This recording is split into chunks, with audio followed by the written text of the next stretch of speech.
जरूरी सूचना है आप सभी स्टूडेंट्स के लिए। स्टडी फॉर सिविल सर्विसेज का Android app Google play store में आ चुका है, उसको प्लीज तुरंत इंस्टॉल कर लीजिए। और अगर आप स्टडी फॉर सिविल सर्विसेज के सिर्फ ऐप से कोई भी कोर्स, कोई भी पीडीएफ परचेस करते हैं तो उसमें अप्लाई कूपन, अगर आप ज्ञान सर जो है आप उसमें अप्लाई करते हैं, ये कूपन कोड है, तो उसमें 20% फीस तुरंत माफ हो जाएगी। मतलब 20% डिस्काउंट तुरंत उसमें लग जाएगा।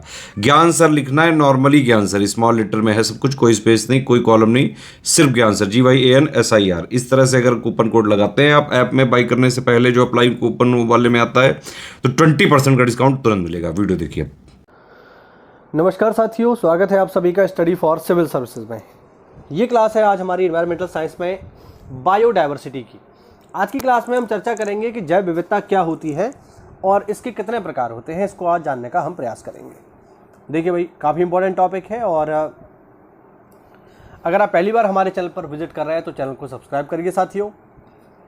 और अगर आप किसी भी एग्ज़ाम की तैयारी कर रहे हैं, चाहे PCS हो, BEO हो या फिर ROR हो, तो आप इस चैनल को फॉलो कर लीजिए। यहाँ पर पूरा का पूरा GS आपको विधिवत तरीके से प्रतिदिन की क्लासें चलाकर सप्ताह में 7 दिन आपको कराया जा रहा है। तो चलिए बिना किसी देरी के शुरू करते हैं। सबसे पहले बात करेंगे जैव विविधता क्या होती है, संरक्षण तो बाद में देखा जाएगा। जैव विविधता को समझो आप क्या है। जैव विविधता जैसे आप ऐसे समझिए कि भैया किसी भी क्षेत्र में कितने प्रकार के जीव जंतु और कितने प्रकार के पेड़ पौधे वहाँ पाए जा रहे हैं, इसी को हम बोलते हैं साथियों सामान्य रूप से जैव विविधता। जैसे आप एक जंगल का उदाहरण लो, ठीक है, कोई जंगल है।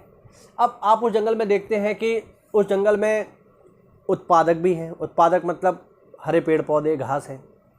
फिर प्राथमिक उपभोक्ता भी हैं, वो हिरन हो सकता है, वो गाय हो सकती है, वो बकरी हो सकती है। फिर उनको खाने वाले द्वितीयक उपभोक्ता भी हैं, ठीक है, सियार वगैरह या सांप वगैरह। और फिर उनको खाने वाले तृतीयक उपभोक्ता भी हैं, उच्च मांसाहारी है, जैसे आपका मोर हो गया या शेर हो गया या गिद्ध है। तो हम ये देख रहे हैं कि बहुत सारी व्यवस्थाओं को प्रकृति ने बनाया है। प्राथमिक उपभोक्ता हैं, द्वितीयक उपभोक्ता हैं, तृतीयक उपभोक्ता हैं। अब जब तक ये अपनी प्राकृतिक अवस्था में बने रहते हैं तब तक तो ठीक है, लेकिन बहुत बार क्या होता है, मानवीय हस्तक्षेप के कारण जैव विविधता गड़बड़ हो जाती है, तो उससे समस्याएं आती हैं। जैसे अगर हम जैव विविधता को और अच्छे समझना चाहें तो एक जंगल से आप इसे समझिए। अब जंगल में आप देखो, जंगल में एक हिरन भी है, ठीक है।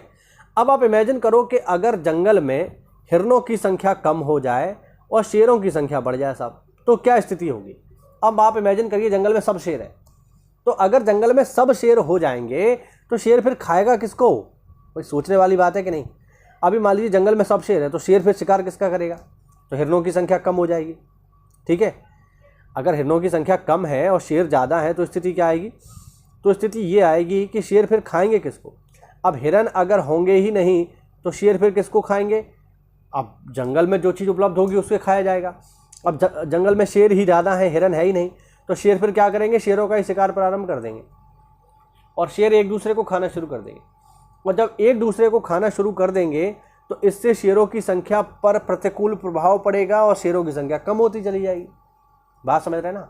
अंत में स्थिति ये आ जाएगी कि शेरों के पास खाने के लिए कुछ नहीं बचेगा और अंत में एक शेर रह जाएगा, बस बाकी सारे शेर खा लिए जाएंगे और ये जो एक शेर रह जाएगा ये भूख से मर जाएगा क्योंकि इसके पास खाना नहीं होगा। तो आप ये देखिए कि हिरनों का होना शेर के लिए कितनी आवश्यक चीज़ है, कितने महत्वपूर्ण है हिरन शेर के लिए, या वो सारे प्राणी जिनका शेर भक्षण करता है वो शेर के लिए कितने ज़रूरी है। अगर वो प्राणी नहीं होंगे तो फिर शेर का जीवन भी खतरे में आ जाएगा। यानी शेर का जीवन कहीं ना कहीं इन प्राथमिक उपभोक्ताओं के ऊपर निर्भर करता है। तो अगर जंगल में हिरन बने रहेंगे, गाय भैंस बकरी बने रहेंगे, तो शेर भी फलते फूलते रहेंगे। यानी आप देख रहे हैं कि ये दोनों आपस में एक दूसरे के साथ संबंध बना रहे नहीं बना रहे। इसी को जैव विविधता कहते हैं। यानी अगर हम नेचर में देखेंगे तो नेचर ने प्रत्येक चीज़ को दूसरे के ऊपर आश्रित किया है और इससे इनका बैलेंस बना रहता है। अब आप इमेजिन करो कि अगर शेर कम हो जाए, हिरन ज़्यादा हो जाए तो भी गड़बड़ है। तो हिरनों की संख्या इतनी ज़्यादा हो जाएगी तो वो समस्या खड़ी करेगी फिर अन्य प्राणियों के लिए, क्योंकि जब हिरन ज़्यादा हो जाएंगे तो वो फिर जो है पेड़ पौधों को ज़्यादा खाएंगे तो वहाँ भी दिक्कत आएगी। तो शेर क्या कर रहा है, शेर हिरनों को खा रहा है, इससे हिरनों की संख्या भी नियंत्रित है और शेर इतने हिरनों को खा रहा है जिससे उसका पेट भर जाए तो शेर भी जिंदा रहेगा।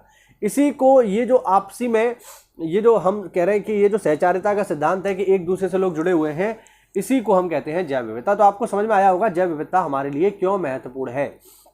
तो जैव विविधता को अगर हम समझें तो जैव विविधता क्या है, जैव विविधता है किसी भी एक क्षेत्र में निवास करने वाले विभिन्न प्रकार के जीव जंतु तथा पेड़ पौधों की संख्या को ही हम कहते हैं विविधता। अगर जंगल में एक ही तरीके के पेड़ हो जाएंगे या एक ही तरीके के जीव जंतु हो जाएंगे तो ये जंगल के लिए भी नुकसानदायक है और स्पेशली उस व्यक्ति या उस जीव जंतु या उस पौधे के लिए भी नुकसानदायक है जिसकी संख्या लगातार बढ़ रही है। और इससे एनवायरनमेंट में क्या होता है, पॉल्यूशन क्रिएट होता है, ध्यान रखना।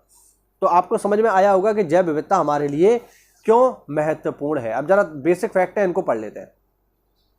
देखिए लिखा हुआ है पृथ्वी पर लगभग 99% प्रजातियां जो धरती पर रहती थी वो विलुप्त हो चुकी हैं आज के समय में धरती पर नहीं है। और औसत अगर हम एक प्रजाति का जीवन काल देखें धरती पर तो वो होता है 10 से लगभग 40 साल, मतलब 10 लाख से 40 लाख साल तक का उसका एक औसत जीवन वर्ष रहता है, उसका जीवन काल रहता है जब तक वो धरती पर रहती है। तो आज के समय में जो प्रजातियां हमें दिखाई दे रही हैं वो केवल 1% है, यानी 99% जातियां आज के समय में विलुप्त हो चुकी है। अब आगे देखिए, पृथ्वी पर जैव विविधता एक जैसी नहीं है। अब कहीं पर ये बहुत अच्छी है, कहीं पर कम है। तो कहाँ अच्छी है, तो देखो ये हमारी पृथ्वी है, यह भूमध्य रेखा। तो यहाँ पर आपको जैव विविधता सबसे ज़्यादा मिलेगी, सबसे ज़्यादा। क्यों मिलेगी, क्योंकि ये भूमध्य रेखा है। भूमध्य रेखा पर सूर्य की किरणें सीधी पड़ती हैं, सूर्य की किरणें सीधी पड़ती हैं तो यहाँ गर्मी ज़्यादा पड़ती है, गर्मी ज़्यादा पड़ने से यहाँ बारिश ज़्यादा होती है, ज़्यादा बारिश है और ज़्यादा गर्मी है तो पौधों के लिए बढ़ने का अवसर मिलता है, तो यहाँ पर जैव विविधता आपको सबसे ज़्यादा मिलेगी। जैसे जैसे ध्रुवों की तरफ जाओगे, चाहे तो नॉर्थ पोल चाहे साउथ पोल, तो गर्मी की मात्रा कम होती जाएगी और गर्मी की मात्रा कम होती जाएगी तो पानी कम बरसेगा और पानी कम बरसेगा तो फिर जैव विविधता भी कम होगी यहाँ पे। तो ध्यान रखना, ध्रुवों पर जैव विविधता सबसे कम होती है और भूमध्य रेखा पर जैव विविधता सबसे ज़्यादा होती है। वही चीज़ यहाँ पर बताने का प्रयास किया गया है, ठीक है ना। हाँ वही है। देखिए हम ध्रुवीय क्षेत्रों की तरफ जाते हैं तो जैव विविधता कम होती है और भूमध्य रेखीय या उष्णकटिबंधीय क्षेत्रों में जाएंगे तो जैव विविधता बढ़ती है, ठीक है। अब देखो जैव विविधता के बेसिकली 3 स्तर होते हैं, लेकिन इनमें हमारे काम के 2 ही हैं। पहला होता है आनुवंशिक जैव विविधता, दूसरा होता है प्रजाति जैव विविधता और तीसरा होता है परितंत्रीय जैव विविधता, यानी इकोसिस्टम डायवर्सिटी, स्पीसीज डायवर्सिटी और जेनेटिक डायवर्सिटी। इनको भी जरा देख लो क्या है ये। पहला है आनुवंशिक जैव विविधता यानी जेनेटिक बायोडायवर्सिटी। लिखा हुआ है जीवन निर्माण के लिए जीन एक महत्वपूर्ण इकाई है, ठीक है।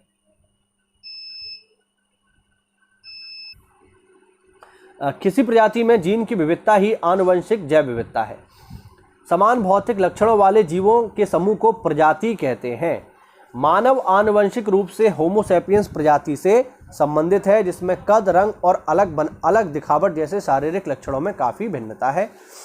इसका कारण आनुवंशिक विविधता है, यानी अगर विभिन्न प्रजातियां जो एक जैसी दिख रही हैं लेकिन उनमें जो विविधता पाई जा रही है। अब जैसे इंसान है, इंसान की प्रजाति तो एक ही है, हम इंसान हैं, हमारी एक ही प्रजाति है ये, लेकिन प्रत्येक इंसान एक जैसा नहीं है ना भाई। हर इंसान का चाल ढाल, रंग रूप, उसके बालों का रंग, उसकी आंखों का रंग, ये अलग अलग है। तो ये जो इंसानों में विविधता पाई जा रही है, प्रजाति एक ही है इंसान, हम सब होमो सैपियंस है, लेकिन होमो सैपियंस में भी आप देखेंगे प्रत्येक इंसान अलग अलग है। सबकी आंखों का रंग आपको जो है चेंज मिलेगा, सबके फिंगरप्रिंट आपको अलग अलग मिलेंगे, सबका डीएनए अलग अलग मिलेगा। तो जो जीन स्तर पर ये जो बदलाव आ रहा है कि सबकी लंबाई एक जैसी नहीं है, सबका रंग एक जैसा नहीं है, सबकी शारीरिक बनावट एक जैसी नहीं है, तो इसमें जो विविधता आ रही है इसी को हम बोलते हैं आनुवंशिक जैव विविधता। समझ में आया ना। दूसरी होती है प्रजाति जैव विविधता। प्रजाति जैव विविधता का मतलब क्या है कि जो जीव है वो तो एक ही हो लेकिन उसकी प्रजातियां अलग अलग हो। जीव एक ही है लेकिन उसकी प्रजातियां अलग अलग हैं, जो अलग अलग क्षेत्रों में पाई जा रही हैं।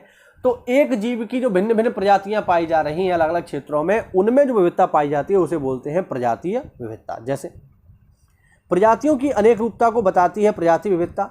यह किसी निर्धारित क्षेत्र में प्रजातियों की संख्या से संबंधित है। प्रजातियों की विविधता उनकी समृद्धि, प्रकार और बहुलता से आंकी जाती है। कुछ क्षेत्रों में प्रजातियों की संख्या अधिक होती है तथा कुछ में कम। जिन क्षेत्रों में प्रजाति की विविधता अधिक होती है उन्हें हॉटस्पॉट कहा जाता है, यानी प्राणी एक ही हो लेकिन उसकी प्रजातियां बहुत सारी हो, अलग अलग जो है प्रजाति के जीव जंतु वहां पर पाए जा रहे हों, ठीक है ना। तो इसको हम बोलते हैं प्रजाति विविधता। और जहां पर बहुत सारी प्रजातियां पाई जाती हैं उसे हम कहते हैं हॉटस्पॉट। ध्यान रखना। तो ये आज हमने समझा कि जैव विविधता क्या होती है और जैव विविधता हमारे लिए क्यों महत्वपूर्ण है। काफ़ी लंबा टॉपिक है जैव विविधता, 3-4 दिन चलेगा ये आराम से।